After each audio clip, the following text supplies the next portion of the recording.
Guest Jackie Ahon-Collins is president of the Children's Heart Foundation Ghana, and Karen Hendrickson is marketing and public relations trustee. So good morning to you, ladies. Good morning. I think before we even start talking about the Children's Foundation, what's the difference between the Ghana Heart Foundation and the Children's Heart Foundation of Ghana? Well, the Ghana Heart Foundation was a foundation that was set up by Professor Frimpong Boateng when he set up the Cardiothoracic Center. And basically it's to actually help people to mitigate the expensive costs of open heart surgery. So effectively what happens is that if you're from an underprivileged family, the cost of your open heart surgery will be with a 50% discount. So a typical example, open heart surgery is about 12,000 euros, and they will actually give them a bill for 6,000. The difference is that a lot of people still cannot afford 6,000 euros because 6,000 euros, it's a lot of money. It's a lot of money. It's now what, with the exchange rate at 4, right, it's about 26 or 24,000. Ghana City is a lot of money for a lot of people, and that's where we're coming, because even with the 50% discount, parents are still not able to actually take advantage of that and have the surgery that their children need. And so children are still dying because by the time they've gone from company A to company B, get 1,000 here, 2,000 here, 3,000, sometimes 3 years pass, and the child actually perish before they're actually able to have the surgery. So what we do, we actually pay the parents' contribution. So we actually make it happen. Okay. Yeah. So can I ask Karen, what's your interest? Why are you doing this? Well, as a group of trustees, ladies who wanted to give back to the community, but who are very, very busy ladies, we wanted a charity that we could make a difference in a big way. And we used to have a member who, as a young child, she suffered from a congenital heart disease. Okay. And so because this was something that we could hone in on and really make a difference, we've decided that this would be the charity we would do. Okay, so far this is 2014, June. How many children have you saved? How many families have you relieved? Okay, it's 37 in all. When you consider the average operation is about 14,000 Ghana cedis. And every year we do at least 10. Yes, at least 10. Yeah. And some children have to have multiple operations. So because normally when they're younger, their first operation is to basically stabilize them until they get a little older. And then a few years later, then we have to pay for the more serious operation. Okay. So it's been numerous amounts of children in that time period. All right. So Jackie, all these children survived? Unfortunately, no.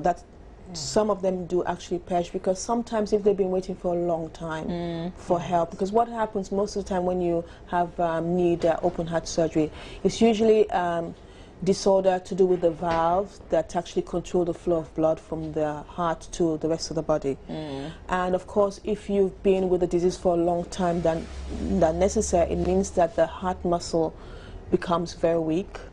And so we have had occasions where we have lost children on the table because by the time they actually get the heart working again, and the power of the heart is usually too strong, and sometimes they don't make it. Then unfortunately also sometimes the kids, we've had occasions where we've lost kids on the way to actually picking up funds. In the taxi to go and get the operation. They've died because they've been waiting for so long. They couldn't hold on. So how do people have access to the foundation? How do people, feed from it?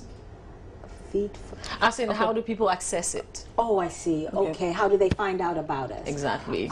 Typically, it's through the hospitals or through programs like this where people are made aware that if they've been diagnosed, our charity is there and they can reach us. But I'd say most of our referrals come through the hospital. Most of our referrals come through the hospital. And if it's not through the hospital, we still ask them to get a letter from cardio, because 99% of the surgeries do happen at the Cardiothoracic Center here at Korle Bu. Okay. So we do ask that they get a letter from their consultant from cardio to explain exactly what the condition is and how much it would cost to do that, and whether it's possible for it to be done here. Once we've got that, then we will then fill in an application. And of course, it's very difficult because we're dealing with very urgent cases in everybody's situation. It's time critical. So the question, I guess the question about money comes in. I mean, then you must be really, really rich. We wish. We are just very blessed to have sponsors who believe in what we're doing, and through our various fundraisers, they donate to be able to help us. We aren't so rich that it can just come out of our pockets as much as we would like that. But so the corporate sponsors, individual sponsors, they come to our aid when we ask for donations and when we have events to make it happen. And some have been so wonderful that in emergency cases, when we can't wait for a fundraiser, we are a couple of companies that say, just call us, we will pay for it. Oh, really? Yes, yes. And we also want to say is that our charity is one of those that as we get the money in, we spend it on the children. It's not a situation where we're sitting around with fat bank accounts and their children in need. So we raise a bulk of money, and then usually within 2 weeks, it's gone. We call the families together, we meet them, we pay for the operations. Here's your receipt, so that now they can go and schedule the operation. Because it's no point holding on to funds when you have young people who all they need to have a healthy life is that operation. And they're usually a very sick kid, so time is very critical for us. We have no option. We just can't sit around with them. So how easy is it, raising funds in Ghana? Because we're talking about it, I think, 2 days ago. Yes, yes. Well, I will say, she won't say it herself.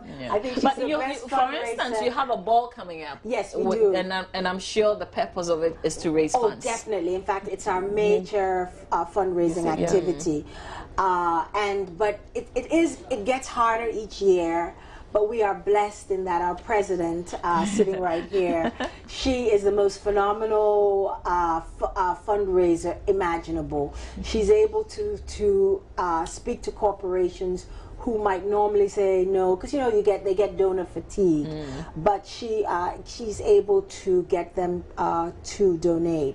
And I think when they come to our events, like what we're having on Saturday, and then they see and what we are about and how, and they learn more about what we do, normally year after year we can get them to contribute something. Yeah, we also try and encourage them when we do presentation, when we go out to do presentation, so they actually come with us. When you can actually see the direct beneficiary of your generosity, it's very easy for you to connect. It's very easy for you to say, we had a company who'd been with us, generous for the past 3 years, but last year was the first time one of their rep was able to be part of the presentation. She was in tears all throughout the presentation, and this was just the presentation. It wasn't the hospital visit after the operation.